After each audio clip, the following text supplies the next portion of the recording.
تجدید نکاح کا طریقہ یا تجدید نکاح ہے کیا؟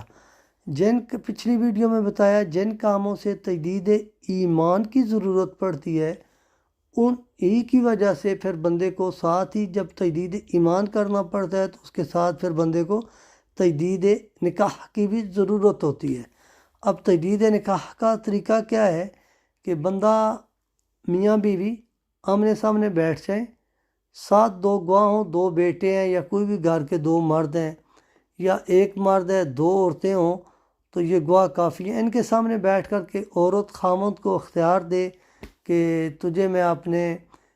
نکاح تیرے حق میں کرنے کا میں تجھے اختیار دیتی ہوں، خامند اس کو کہے کہ میں نے تیرے ساتھ اپنا نکاح کیا، گواہوں کے سامنے یعنی ایجاب و قبول ہو جائے، اور اس میں کسی قاضی کی ضرورت نہیں ہے، ڈول ڈمکے کی ضرورت نہیں ہے، سیدھا سادہ سا طریقہ ہے تجدید نکاح کا، بس یہ کافی ہے۔